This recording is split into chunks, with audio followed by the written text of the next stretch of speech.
Olá, olá, olá, seja muito bem-vindo, muito bem-vinda a mais um episódio do IC Transforma, um bate-papo que, assim como a IC é divertidamente sério, mas que traz muito conhecimento inspirador para o seu crescimento profissional.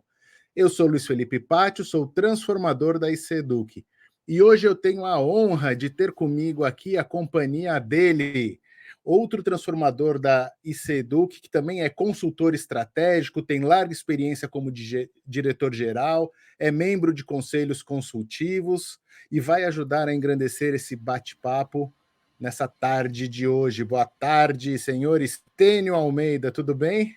Boa tarde a você, direto de João Pessoa aqui. Que prazer imenso estar com você, Pátio, e com o nosso ilustre convidado que você vai apresentar agora.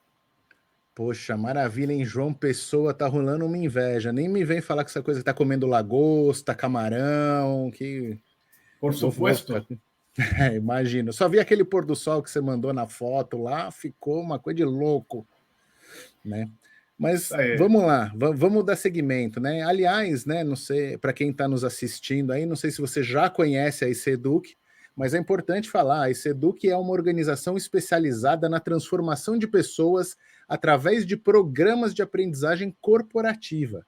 Já somamos mais de 250 mil profissionais transformados e capacitados nos últimos 10 anos nos 5 países em que atuamos.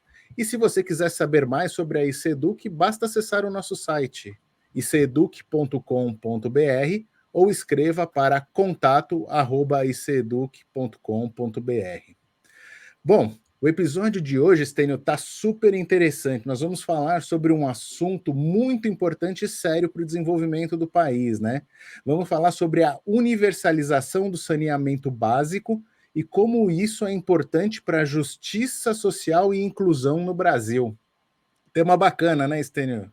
Muito bacana, e com certeza o nosso ilustre convidado vai falar muito bem a respeito disso, porque ele é um cara que trabalha há muito tempo nessa questão e sabe como ninguém da importância do saneamento básico, da água, chegando na casa das pessoas, e consegue trabalhar isso aliando tudo isso ao propósito que ele tem de vida, né? Ele consegue alinhar o trabalho dele com o propósito de vida dele. Essas duas coisas estão perfeitamente alinhadas, e vamos falar sobre isso, meu caro Pátio. Maravilha, maravilha. Olha, o pessoal aqui da audiência mandando um alô, a nossa querida chefona Dani está aqui mandando um alô também. Vamos lá, vamos seguir em frente. Bom, e o nosso convidado, né, Stênio, ele é um especialista no assunto, ele é um lutador incansável sobre esse tema, né, e como você mesmo diz, ele faz disso o seu propósito de trabalho. Ele é Managing Director Latam da Sangoban Canalização, é presidente do Conselho do Instituto Trata Brasil, uma organização da sociedade civil de interesse público que visa mobilizar diversos segmentos da sociedade para garantir a universalização do saneamento básico no país. Vamos trazer ele para cá. Ó, o chefe está na área, hein? Muito bem-vindo, bem-vindo. Deixa eu adicionar ele aqui, está aqui na tela já. Muito bem-vindo, Gustavo. Obrigado pelo seu tempo, obrigado por bater esse papo conosco aqui. Gustavo Siqueira, boa tarde.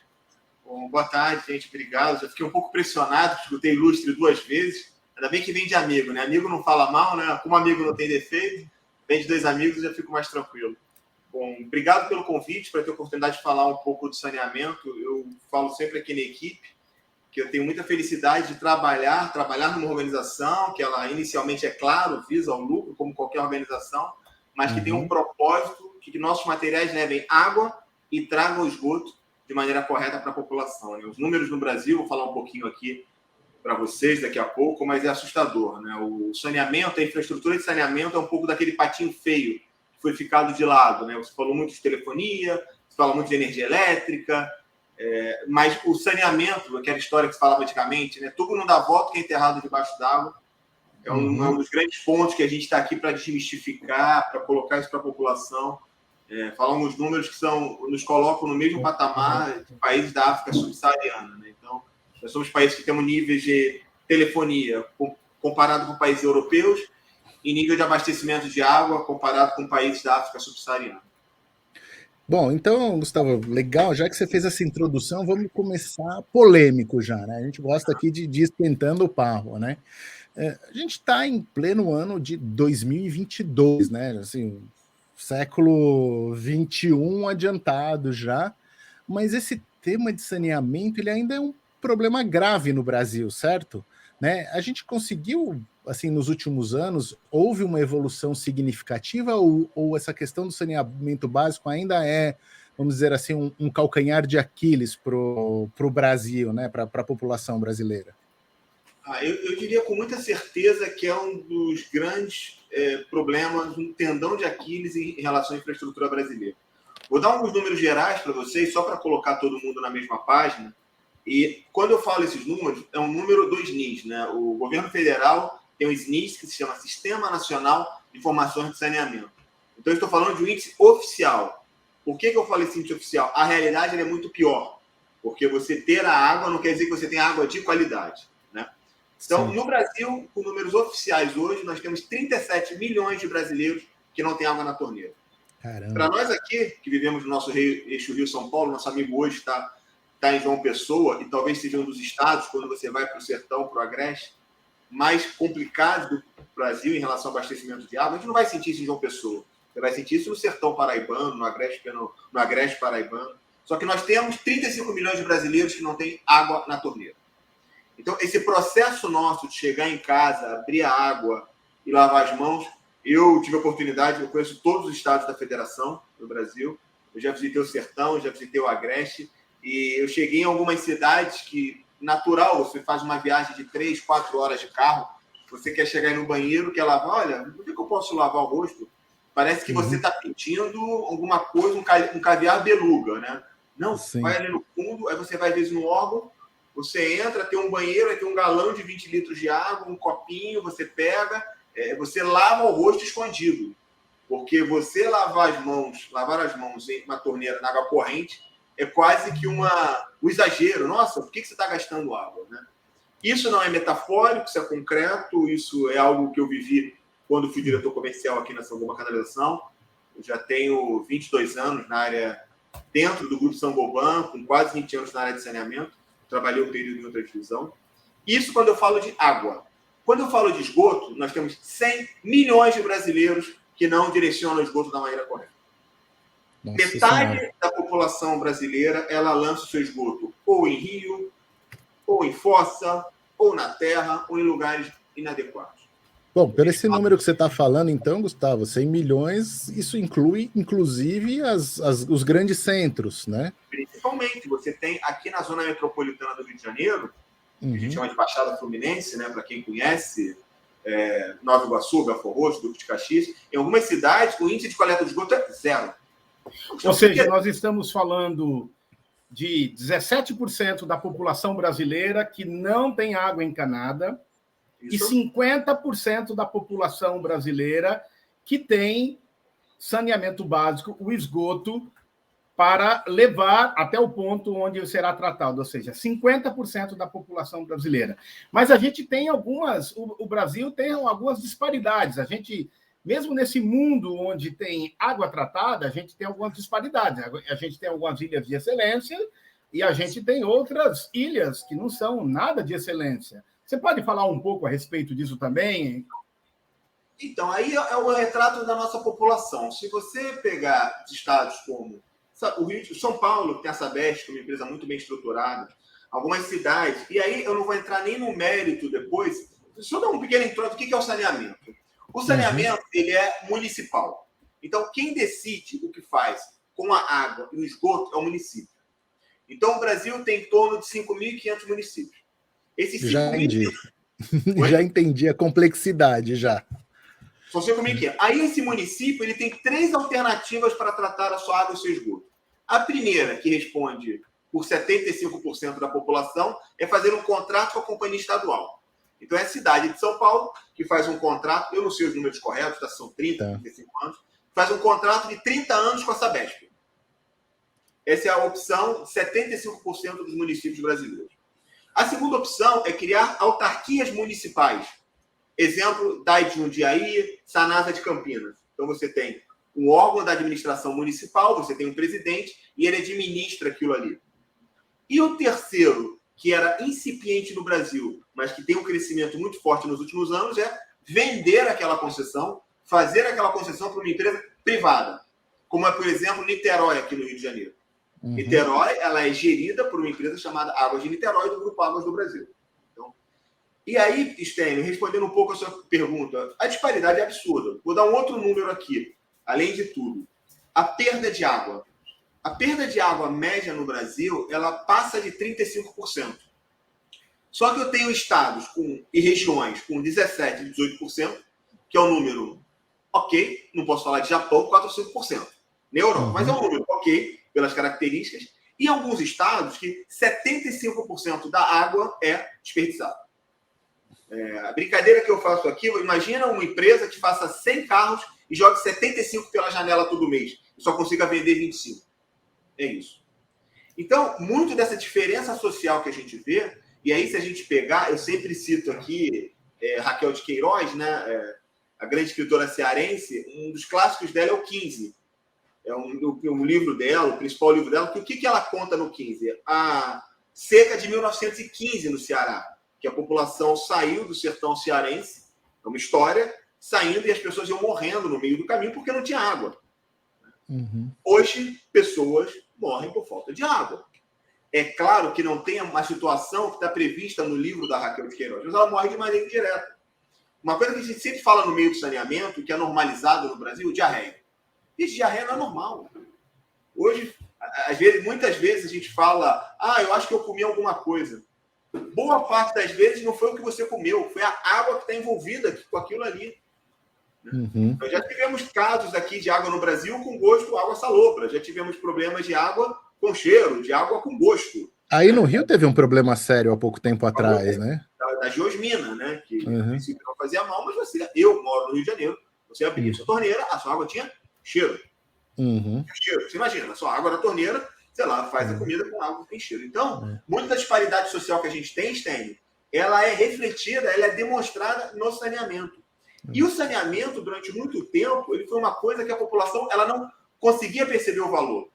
Eu dou um exemplo aqui no Rio de Janeiro, e eu não sei como essa expressão é usada no resto do Brasil, é o que chama valão. O valão é um lugar onde as pessoas, seu esgoto não tem para onde ir, você tem um pequeno filete de água, o esgoto da sua casa, sua descarga, vai para esse valão. Nós normalizamos, dificilmente você tem uma comunidade no Rio de Janeiro que não tem a Rua do Valão. Rua do Valão é referência. Onde é que você mora? Atrás da Rua do Valão, do lado da Rua do Valão, perto da Rua do Valão. Gente, a Rua do Valão é um esgoto a céu aberto. E aquele esgoto uma triste referência. Uma triste referência morar. Aqui no Rio chama de valão. Então, eu fui criado no subúrbio carioca aqui. Tinha um campo, não. Depois do valão. Aí a população normaliza colocar aquela madeira para você passar por cima e atravessar por lá. Você normaliza aquilo ali.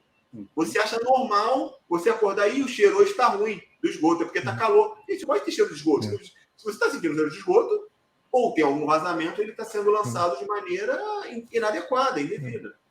Ô, Gustavo, até aproveitando, peraí, só uma curiosidade aqui, aproveitando o conhecimento dele também de América Latina e tudo, essa questão da água aí é mais uma curiosidade mesmo.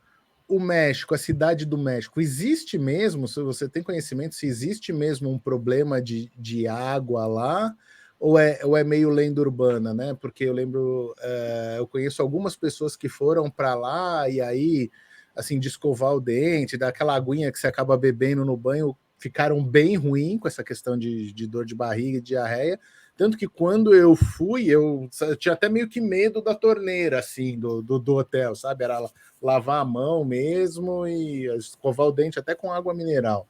Existe também um problema disso também em outros países ou é lenda?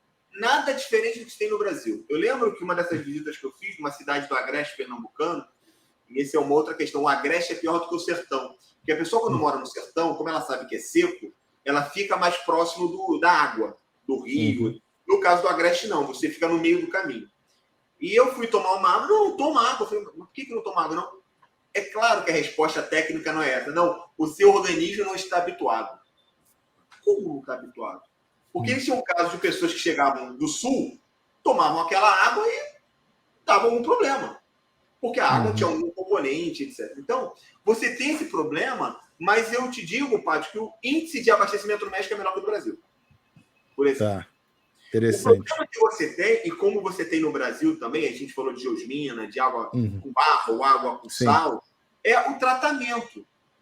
Então, quando você fala no país, você tem 35 milhões de brasileiros sem água, joga 100 milhões no esgoto, o tratamento, assim, ainda é uma coisa distante.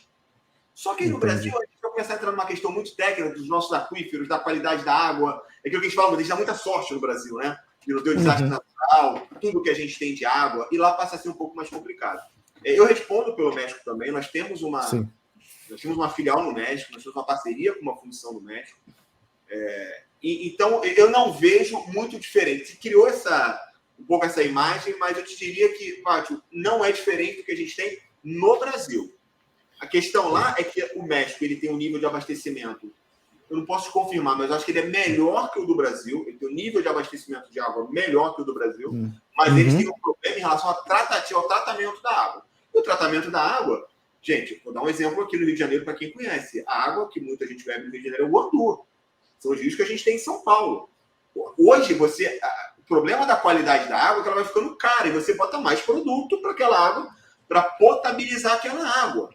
E isso, às vezes, é um drama, porque quanto pior ela chega, mais difícil vai ser para regular. A geosmina que teve no Rio de Janeiro, e aí eu estou me amparando no que eu escutei na mídia, né, no que vem técnico. Não, ela não faz mal. Ok? E eu realmente acredito que não faça mal. Agora, tomar banho com água com cheiro não dá, né?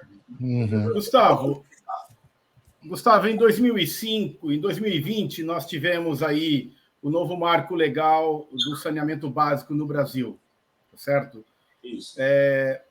Bom, o propósito é a universalização, né, do tratamento, e aí a gente tem metas ambiciosas que a gente já sabe que não serão cumpridas essas metas, mas a gente sabe que pelo menos uma parte nós vamos conseguir realizar. O que mudou desde 2020, nós estamos em 2022, o que mudou já de prático desde 2020 com o marco do saneamento? Porque o marco do saneamento, como o próprio nome usado pela mídia, o marco, que é a lei de saneamento, ele deu tranquilidade jurídica para que você tenha a participação dos privados. A grosso modo é isso. Há pouco tempo, 4 ou 5 anos, a participação dos privados no serviço de água e esgoto no Brasil não passava de 5%. Nós devemos terminar 2022 com quase 20%.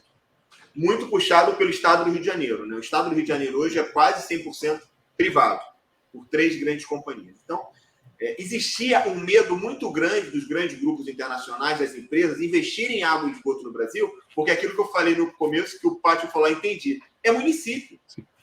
Você tem um lado político muito grande. Então, eu sou do partido A, eu faço a concessão. Daqui a 4 anos, chego do partido C, não.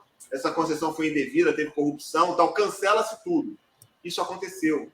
Nós tivemos uma empresa francesa, Stênio, nós tivemos uma empresa francesa que entrou no Brasil, na cidade de Limeira, eles abandonaram o país. Porque assim, é impossível. Assim, eu escutei quase 20 anos depois é que eles estão voltando para cá. Então, ou seja, nós estamos falando de seguridade jurídica, de segurança jurídica. Segurança jurídica é que a política... Porque o saneamento, gente, energia elétrica e telefonia é muito mais fácil do que água. Assim, porque energia elétrica você coloca um poste, puxa um fio. A água você tem que achar, você tem que tratar. Em alguns casos você tem que ter um furo de 2, 3 metros. Você entra por dentro das áreas das pessoas. Você tem que bombear aquela água. É muito complexo. A água não é tão fácil de achar, não é tão fácil como você ter uma rede de transmissão. Então é um processo complicado. Tem projetos de 10, 12, 15 anos. Como você tem segurança de fazer alguma coisa pensando num mandato de 4 anos? Então, eu acho que a grande palavra do marco de saneamento, e aqui eu não faço nenhum juízo de valor, Stênio, Pátio, sobre ser privado ou público, porque você tem público excepcional, Sanepar no Paraná, Copasa em Minas Gerais, Sabesp no Rio, DAI de Jundiaí em São Paulo, Sanás em Campinas, posso citar vários casos. E tem casos de privado muito bons também. Só que hoje nós temos segurança jurídica. E o que é uma verdade? Eu vou entrar um pouco em número.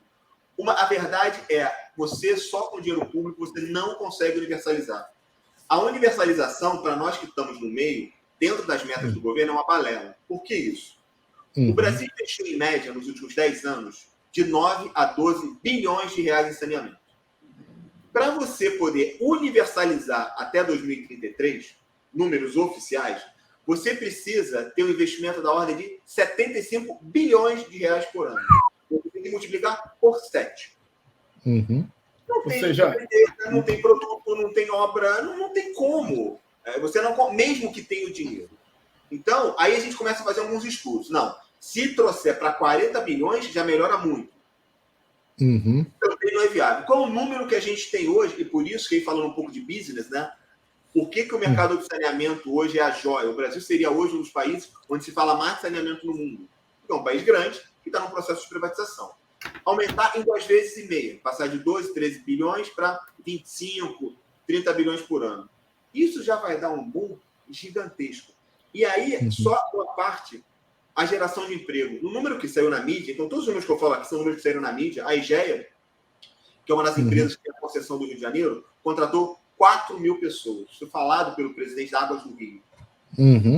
E fazendo um trabalho social magnífico. Por exemplo, se eu vou trabalhar no sistema de águas da Rocinha, ela contratou pessoas da Rocinha.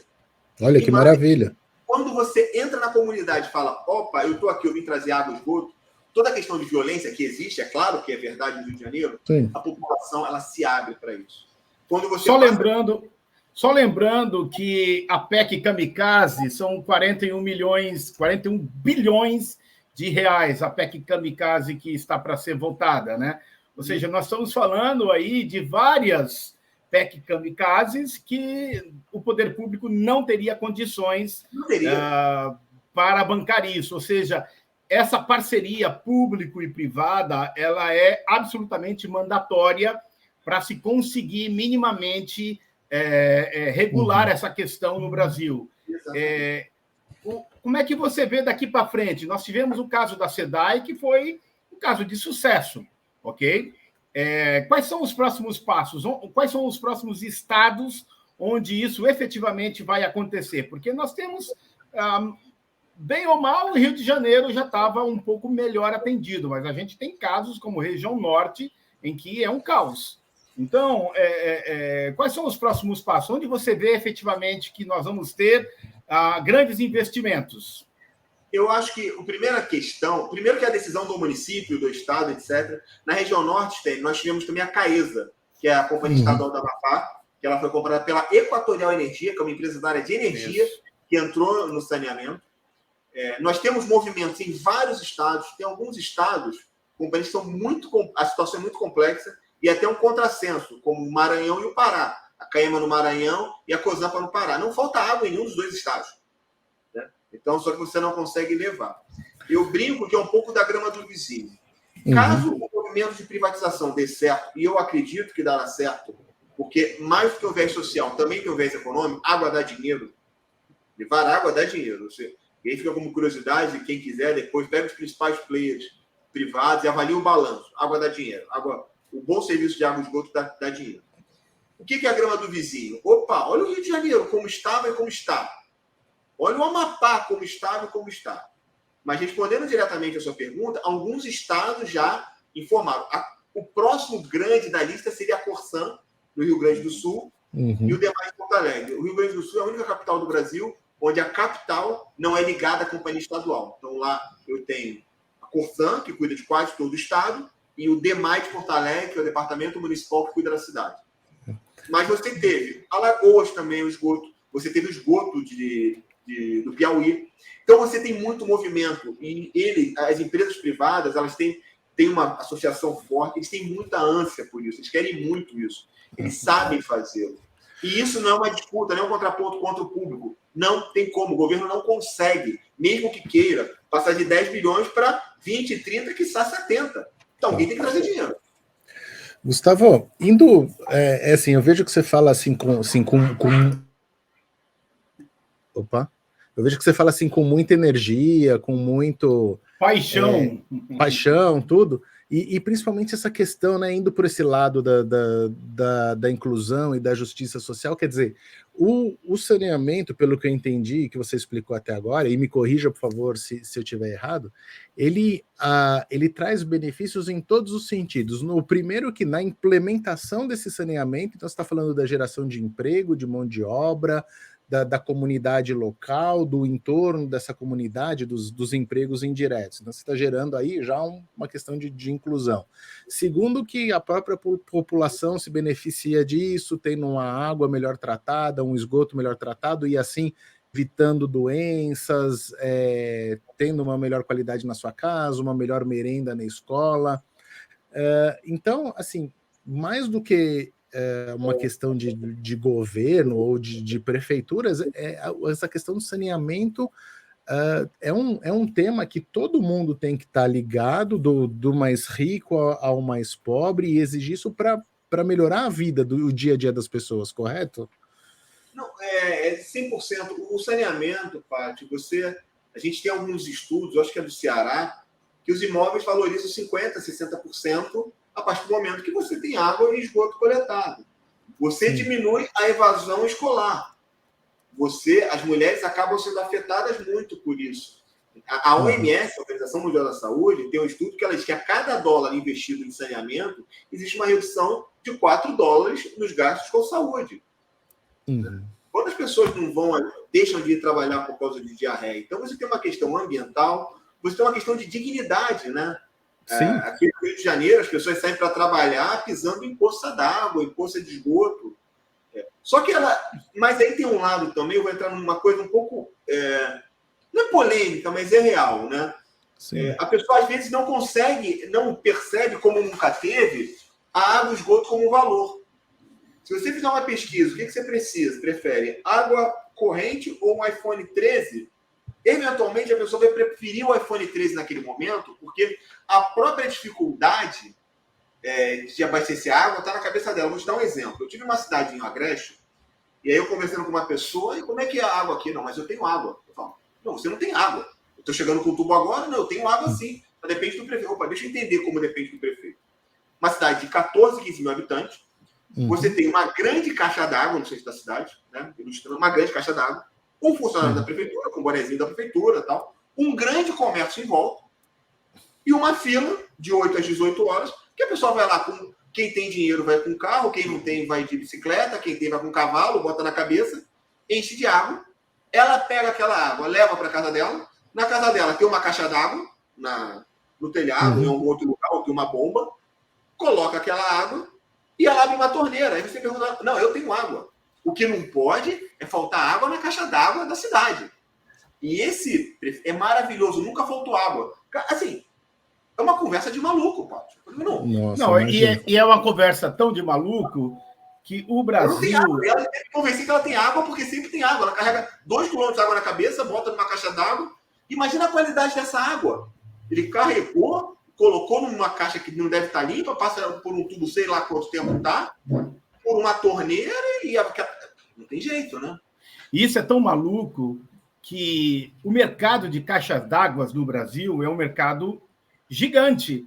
E numa situação normal, onde você tem efetivamente um bom serviço de distribuição de água, você não precisa de caixa d'água.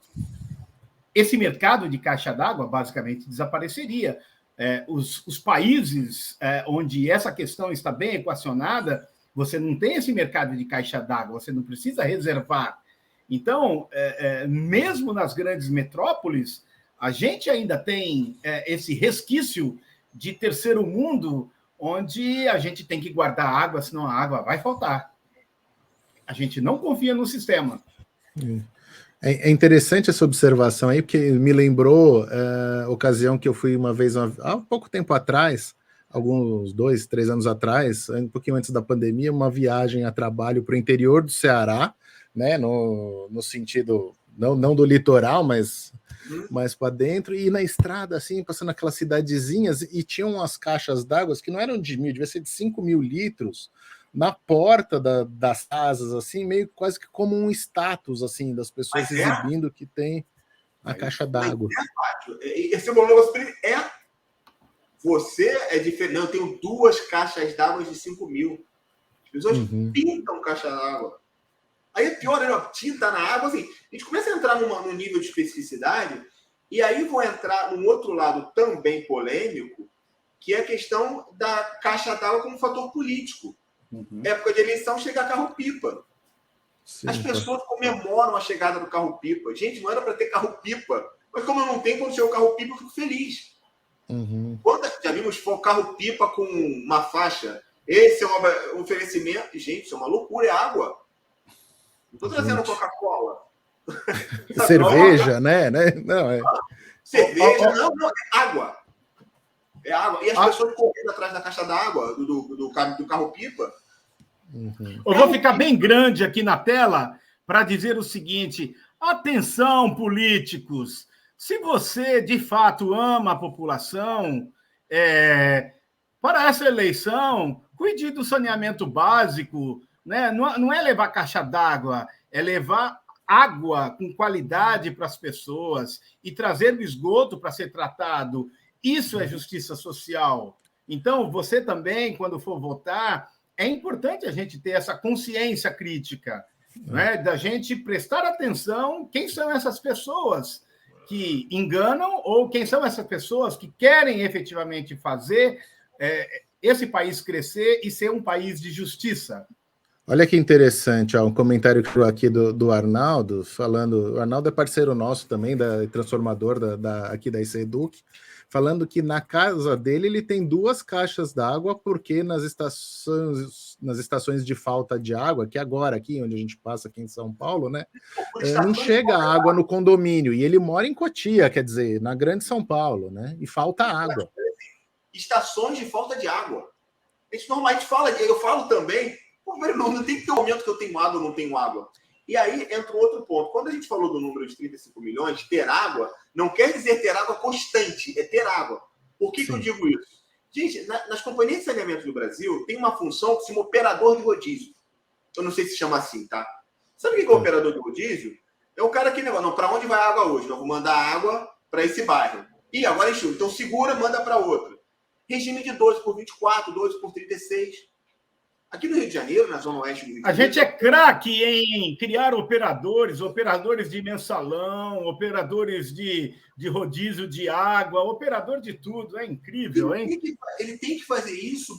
É o caso de Cotia. Eu não sei se é, mas deve ser. É porque você não tem água o tempo todo. Então, agora eu mando para cá, agora eu mando para lá. E aí é que é a história da status da caixa d'água. Quem tem mais, guarda mais. Se eu tenho 10 mil, eu posso ficar aí. Pode ficar uma semana sem virar água que eu aguento. Só que a água, o próprio nome fala, use água corrente, né, para lavar e tal. Eu tenho água corrente. Você tem água corrente mais ou menos, que ela está parada há 3 dias lá. Sua água está parada na caixa d'água, você viajou, viu 5 dias depois, vou lavar a mão na água corrente. Ela está parada 5 dias, se ela viu da sua caixa d'água. Sim. Né? E aí o princípio do movimento, da qualidade. E isso são coisas, é o operador do rodízio, a estação da caixa, aqui na região dos lagos do Rio de Janeiro, né? Quando eu era mais jovem, vamos para Búzios. Gente, vamos fazer a vaquinha do caminhão-pipa. Se você ia com um grupo de amigos, você sabia que você tinha que comprar um caminhão-pipa, que não ia chegar água, e você ia passar o carnaval, senão não ia ter água. Então, aqui no Rio você separa o dinheiro do churrasco, o dinheiro da cerveja e o dinheiro do carro-pipa. E é normal. E a gente fazia essa conta normalmente porque queríamos ter água. Não precisa ir muito longe, né? Só aqui complementando, Stênio, aqui no litoral de São Paulo, no verão, você vai para o Guarujá, litoral norte, verão é falta d'água na certa, quer dizer, também não entra outras questões de saneamento, né?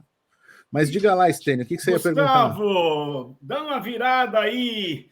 Bom, qual é o propósito da empresa que você trabalha e como esse propósito se relaciona com o seu propósito de trabalho? Ou seja, eu vejo que você é um cara apaixonado pelo que você faz, não é? E como é essa paixão, como é que é o propósito da empresa e como é que isso se liga ao seu propósito? Fala aí pra gente um pouco. Eu acho que mais do que isso, né, Stênio, o Gustavo, ele fala com tanto brilho no olho que você vê que essa questão do saneamento realmente se tornou, não é que ele trabalha, tudo bem, ele trabalha com isso, ele trabalha na Saint-Gobain, ele tem um objetivo, as metas financeiras dele, que podia ser só business, mas não, você vê que é como que isso se tornou a sua causa, né? Eu vejo que você advoga em favor disso, virou uma coisa... E ele é advogado também, gente. Além do quê? Eu fui tomado por isso, né? Não um pouco da minha história, né? Eu tenho 22 anos de São Goban, eu sou advogado de formação, eu era professor universitário da Federal Fluminense aqui no Rio de Janeiro, comecei como advogado na São Goban e entrei numa empresa que não sabia, num processo seletivo, não sabia nem o que fazer. E fui caminhando, abandonei a área do direito, fui da área comercial, trabalhei em recursos humanos. E ao longo desse período eu fui tomado pelo propósito, não foi uma coisa pensada. E aí, eu em especial, quando eu fui diretor comercial por 4 anos, para não ser, eu não conheço o Acre. O único estado que eu não viajei foi o Acre, aqui do Brasil. E aí, Pátio, você começa a perceber, conversar com as pessoas, a importância da água, a alegria das pessoas, às vezes. Você viu quando tem algum político, e é independente da matiz política, ele vai inaugurar alguma obra de água, a primeira sempre vaza, já viu? Nossa, coisa nem vazou. Aí aquele chuveirinho de água, todo mundo... A gente tem visto isso bastante no Nordeste, né? Os poços artesianos lá. Assim, nossa, olha que água para todo mundo. Porque se você não jogar água, furar, tiver um chafariz, o pessoal não sabe que é água. Então tem um lado da imagem. Então, o propósito foi... E aí eu fui sendo tomado por isso, Pátio. Eu trabalhei durante 3 anos fora da área de saneamento, dentro do Grupo São Goban, e nesses 3 anos talvez tenham sido os anos que eu mais estudei saneamento. Porque aí eu passei a estudar saneamento sem compromisso comercial, digamos assim. Sim. Eu comecei a vê-lo sem aquele viés também econômico. Então, quando eu voltei para assumir a direção geral aqui da São Goban, eu já me vi totalmente envolto nessa questão do propósito do trabalho. Efetivamente, a gente faz uma conta aqui, o que a gente vende de tubos leva água para 8 milhões de pessoas por ano. A gente faz uma conta pela vazão. Sim. 8 milhões que não tem água? Não. A maior parte, infelizmente, é, por exemplo, em São Paulo, que já tem água e troca por uma tubulação melhor. Mas levamos água para 1 milhão, 1 milhão e 200 mil pessoas por ano, com água que não tem. Então, quando você começa a tratar, aí você vai no interior, eu conheço bem o Agreste Pernambucano, o Agreste Paraibano, o interior do Ceará. A região norte é um absurdo, Pátio. Você está do lado, o que não falta é água, aí você anda 15 quilômetros e a pessoa está com um balde, fala, gente, pelo amor de Deus, não faz sentido isso. E aí eu queria lembrar aquele grande profeta, né, que eu sempre cito, né, o Djavan, sabe lá o que é não ter e ter que ter para dar, né? Ou seja, não tem água para dar para os filhos, e tem tanta água ali, mas não tem água para dar para os filhos. Água é gestão, a água, o esgoto. A gente está falando um pouco de água, né? E depois você vai falar um pouco do esgoto. Então, a minha paixão pelo que eu faço, pelo saneamento, é claro, funciona, eu sou o CEO, sou o diretor aqui, eu tenho que fazer uma empresa, São Goban Canalização, uma empresa com 1.300 funcionários.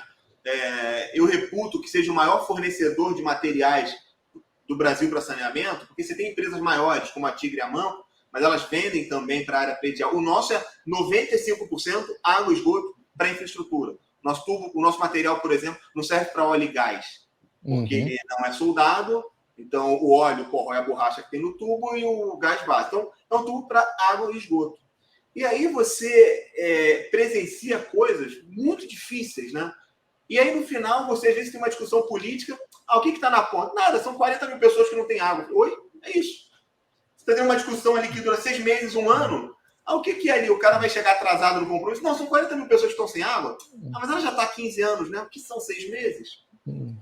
E como você transformou a cultura da empresa, ou como você se aliou com a São Goban para auxiliar nessa causa? Assim, como é que você conseguiu dar esse match do seu propósito com o propósito da empresa?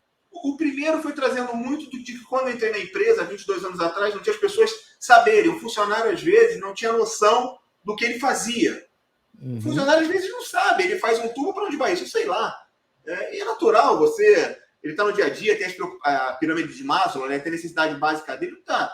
O que ele faz? A gente começou com campanha de mostrar o produto, de mostrar foto de obra, e o saneamento também veio para a mídia, e muito relacionado a associações. O Trata Brasil, que eu sou presidente do conselho, é um instituto com 9 conselheiros, alguns associados, entre eles Tigre, Amanco, São Goban, Braskem, ArcelorMittal, Unipar, e os privados, né, a EGEA, a BRK, Iguá. a EGEA, para não esquecer, a EGEA, a BRK e Águas do Brasil, que são os principais players, né? Aqui, e se começa a trazer isso para a mídia. Hoje, no Jornal Nacional, você fala de saneamento. O Trata Brasil, uma vez, há não muito tempo, ele prestou consultoria para a Rede Globo, por uma novela das 8 que falou de saneamento rural. Então, os nossos conselheiros, a nossa equipe do Trata. Hoje, a gente fica brincando um pouco, parafraseando aquela história do agro, que o saneamento é pop. Hoje, ele tem uma... Hoje você consegue falar... O BNDES fez há 3 semanas atrás um evento sensacional. BNDES com S de saneamento. Ele trocou, foi feito pelo BNDES. Né? Então, hoje você tem uma percepção, mas a população ainda ela precisa brigar por isso. Tem mais escolas com internet do que escolas com água corrente. Caramba! Não quer dizer nem o básico, isso, né? Sim, eu sei. E é capaz das pessoas brigarem mais pela internet do que pela água. Porque a água já não tem há 30 anos. A internet chegou agora, eu quero ter. Pô, todo e ainda mais agora que hoje começou o 5G, agora eles querem o 5G, porque vai chegar 5G, então, até no Pantanal. Você falar que você tem mais escolas com... Nós temos mais de 10 mil escolas no Brasil que não tem água na torneira. A Unicef ela tem um projeto, que é um dos patrocinadores, como a Tigre, que se chama WASH, que ela ela faz uma cabine para puxar água para as pessoas lavarem as mãos. O que? Lavar a mão. A escola não tem uma torneira para lavar a mão. Então você vai lá, as empresas pagam, falou, 10, 12 escolas, você bota um totem para a pessoa lavar a mão. Gustavo, eu sei que você é um CEO que não fica sentado na sua cadeira.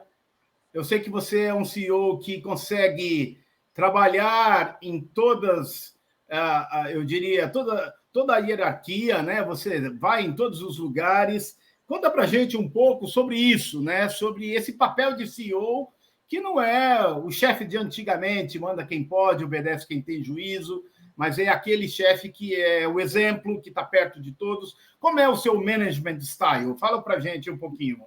Então, Stênio, eu trago 2 palavras comigo em relação ao management style, que é empatia e resiliência. Né? Todo mundo fala isso. Eu trato a questão da empatia, se eu não conseguir me colocar no lugar da pessoa, eu não vou conseguir caminhar.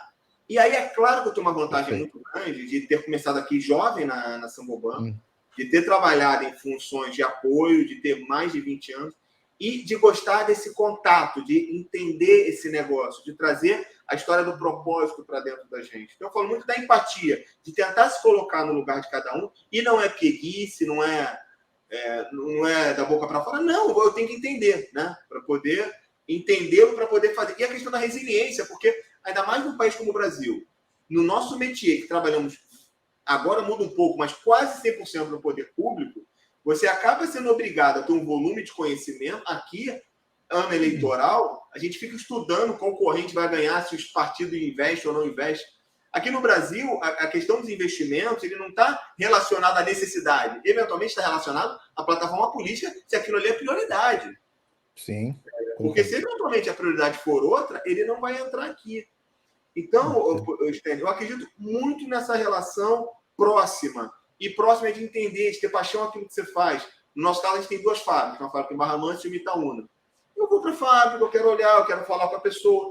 É claro que nessa hora você fica muito mais exposto. Mas você tem muito mais legitimidade. É muito complicado aquele gestor que não conhece, que não fala, que não vivencia, que você não tem legitimidade. E a legitimidade, a pessoa, você se legitima a partir do momento que a pessoa olhe para você e faça com que você sinta parte. Não é ser hipócrita eu pegar um martelo lá, não, deixa eu martelar com você. Vamos, eu não sei pregar um prego na parede, eu não sei esmerilhar um tubo. Não é isso, eu não vou chegar, não, deixa eu esmerilhar aí. Não, tá do lado dele, como é que você faz? Não, nem coloca isso pra mim que eu não sei fazer. Aqui o dono é você disso aqui. Então eu sempre reputo a proximidade com o negócio, e para isso você tem que gostar. Então a história do propósito está muito relacionada a isso, porque se eu não gostar, se eu odiar a fábrica, eu não posso ser o CEO de uma planta industrial. Na nossa planta tem barulho, poeira e calor.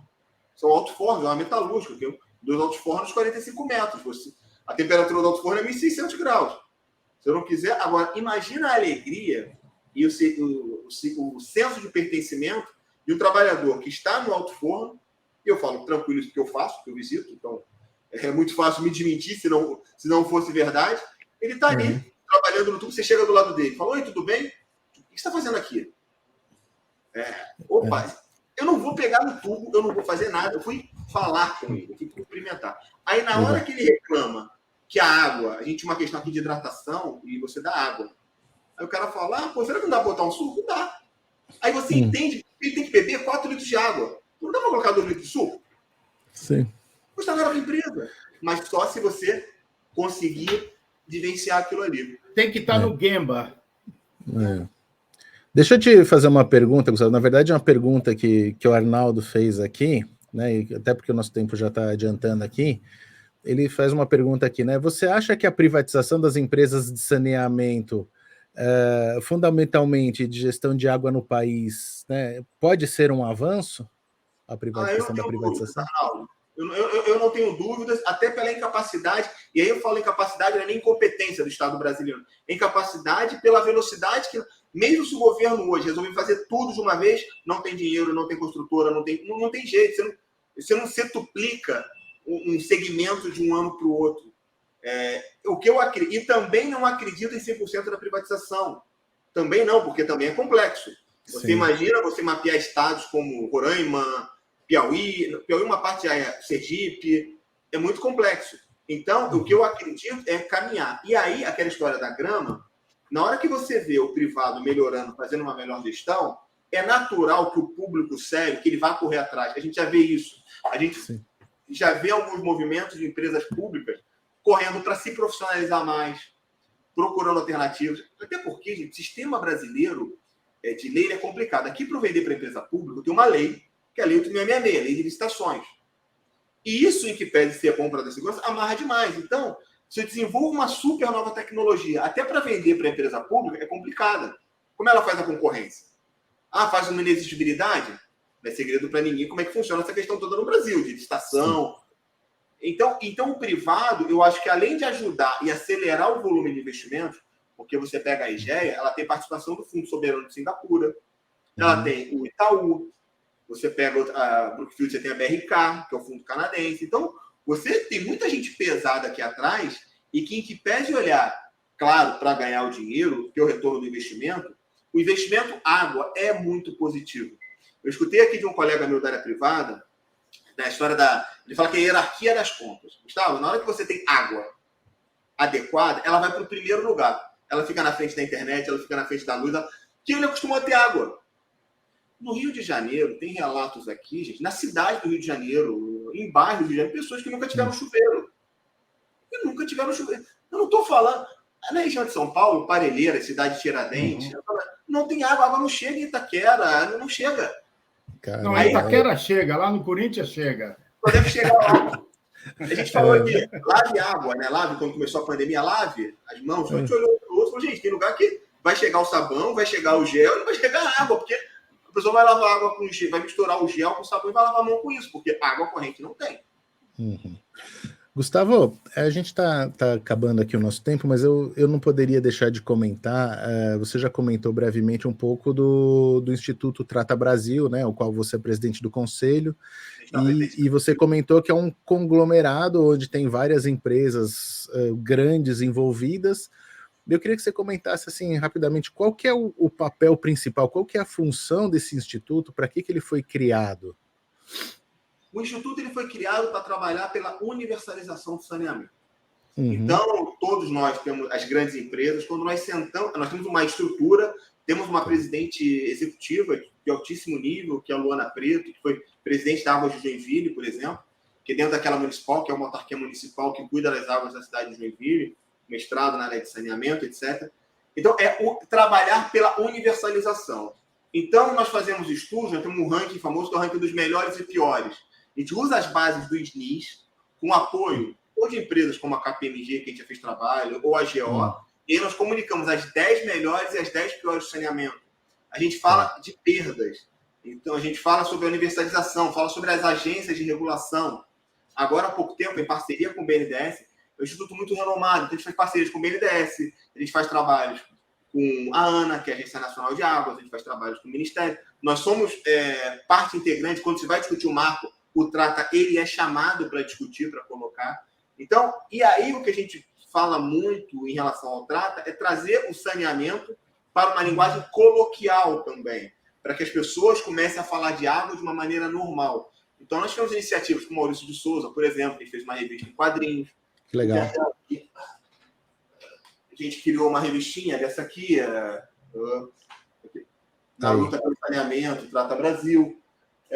Aí você distribui em toda a rede, estou com a câmera, em toda a rede municipal, ou na luta pelo saneamento básico. Esse aqui é o símbolozinho do Trata Brasil.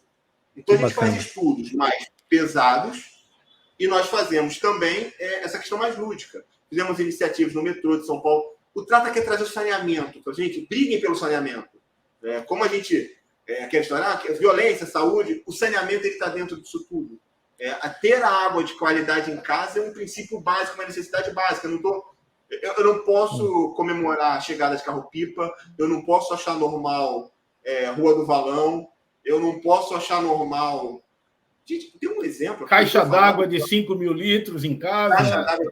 Bairros chamados, né, com o nome da nossa empresa. Tem bairros no Brasil que carregam o nome da empresa que a gente trabalha, que é Brasilite, porque a pessoa passava... Onde é que você mora? Brasilite. Por quê? Tinham várias caixas d'água com o nome Brasilite. Tem um bairro no Recife que se chama Brasilite. É isso, eu conheço. Onde é que você mora no bairro Brasilite? Por quê? Porque antigamente o táxi chegava, olhava lá para o teto, escrito Brasilite, não, ali onde está o Brasilite. Então a gente normaliza isso. Isso é muito difícil você começar a achar, espera aí, eu estou falando de água, estou falando de capricho, estou falando de iogurte, de acabo, eu estou falando do básico, de um banho, né? Então a gente quer que a população trate isso. Poxa, realmente não, tem água corrente aqui, tem água de qualidade, não tem rodízio. Eu não tenho que estar preocupado em, nossa, vou juntar dinheiro para comprar uma caixa d'água de 10 mil litros, não mais de 5 mil. Você tem que lutar para ter água corrente. Né? Você tem que ter água, reservatório de água para incêndio, para emergência. Não da mesma forma que a gente tem energia elétrica e internet, né? Quer dizer, fluida, né? A pessoa, ela vai procurar um apartamento, uma casa, ela pergunta se a rede da internet é boa, se tem energia, se a energia elétrica, se não tem pico de luz. Eu quero saber quem, na hora de alugar apartamento, para onde é o esgoto? E vai ser alguém que vai... Algum de nós aqui, talvez eu pergunte, né? Do meio, mas... Impensável. Impensável. Não, eu tenho uma fossa séptica, eu tenho uma coleta em tempo seco, eu mando para a estação. Ninguém pergunta. Ou seja, não está no nosso... né? Você passa, sente o cheiro de esgoto, você acha... Não... Gente, aquelas fotos de vala, de língua negra chegando em praias, tem que ter esgoto. A Baía de Guanabara, no Rio de Janeiro, tem um programa de anos, que é o PDBG, Programa de Exploração da Baía de Guanabara. Na hora que parar de jogar esgoto da Baía de Guanabara, a nossa Baía vai ser mais bonita que a Baía de Sydney. É simples como isso, não tem mais que a Baía de Guanabara. E se conseguiram esse avanço aqui no Rio Pinheiros, por que não vão conseguir aí, né? A Baía de Guanabara é esgoto. Na hora que parar de jogar, até pelo processo, né, de recuperação, que é muito rápido, a gente vai estar com água límpida aqui, o que para o carioca é inimaginável. Porque você normaliza, você joga há anos, né? Você chega às vezes na Praia de Ipanema, tem língua negra, as coisas, mortandade na lagoa. Nossa, mortandade na lagoa. Gente, peraí. Então, essa água é que vai lá para casa, tem uma coisa errada aqui, né?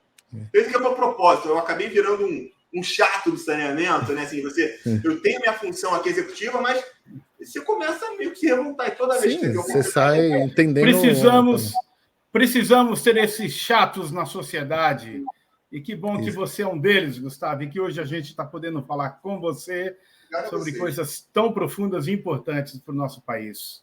E se a gente quiser, né? Se as pessoas quiserem conhecer mais sobre esse tema, sobre o Instituto Trata Brasil, onde é que pode pesquisar, né? Rede social, site, enfim. O Trata Brasil tem um site muito bacana, tratabrasil.org, e você tem lá até o esgotômetro, que é o volume, quantas piscinas olímpicas de esgoto são lançadas. Lá você tem um painel de saneamento, que você joga o nome da cidade, e ele vai te dizer o índice de abastecimento de água, são 300 cidades, o índice de esgoto, tem muito material sobre isso ali. Então, assim, o Trata hoje, ele é um formador de conhecimento e também acaba sendo uma grande biblioteca utilizada por grandes empresas. É muito comum, às vezes, falando no Jornal Nacional, fonte Trata Brasil, porque a gente preza por prover material. Então, eu convido a todos vocês que tiver, visitem o site do Trata Brasil, interajam, conversem, perguntem, é bem legal. Legal, bacana. Passa rápido o tempo. Professor Estênio Ribeiro de Almeida, comentários finais para o nosso convidado Gustavo Siqueira, mas antes o Arnaldo falando que você tirou as palavras da boca dele, que precisa de gente comprometida com gente, né? Que é um pouco também da nossa causa aqui na ECEDUC, somos comprometidos com gente também, né? E o Arnaldo aqui já está dando apoio, o professor Roque também. Então, Gustavo, precisar de braços aí para ajudar a divulgar, para ajudar a trabalhar na causa, a turma da ECEDUC aqui está animada. Estênio, comentários finais para o Gustavo? Alguma última pergunta, um agradecimento? Não, um agradecimento. Você, Gustavo, é uma referência de como um CEO deve ser, deve trabalhar por uma causa, e a sua causa é uma causa nobre para o nosso país. Eu tenho muito orgulho de receber você aqui junto com meus amigos da ECEDUC, e tenho orgulho do seu trabalho. Continue assim, um privilégio tremendo poder falar com você e que tenhamos muitos Gustavo Siqueiras aí nesse Brasil aí tão bonito que é o nosso Brasil, lutando por um Brasil melhor. Nosso país é maravilhoso, nosso povo é lindo e a gente pode fazer um Brasil melhor, com mais educação, com mais saneamento básico. Estamos falando de coisas básicas, não são coisas supérfluas, não, são coisas importantes para a nossa população. Obrigado, Gustavo. Obrigado a você, meu amigo, pelo convite, vocês pelo convite. Obrigado. Legal. Mesmo. Obrigado, Gustavo, muito obrigado pelo seu tempo, a sua disponibilidade em compartilhar todo o seu conhecimento, a sua paixão por essa causa aqui conosco. E assim, então, encerramos este episódio do ECEDUC Transforma, nosso bate-papo aqui inspirador e divertidamente sério. Lembrando que este episódio ficará gravado nas redes sociais da ECEDUC, nas plataformas de podcast, então compartilha aí com a galera, curte, comenta, ajuda a gente a divulgar esses bate-papos, porque realmente são inspiradores para todo profissional, para melhorar o nosso dia a dia. Corre lá, se você ainda não segue a ECEDUC nas redes sociais, também corre lá para ficar por dentro das novidades, receber pílulas de conhecimento, saber quando serão as nossas próximas lives. É só procurar aí nas redes sociais, no Insta, no Face, no LinkedIn, nosso canal do YouTube, é só procurar por @ECEDUC. ECEDUC, somos divertidamente sérios. É isso aí. Obrigado, Estênio. Obrigado, Gustavo. Até mais. Obrigado, gente. Um abraço. Até mais. Um beijo no coração de todos. Tchau, tchau. Obrigado.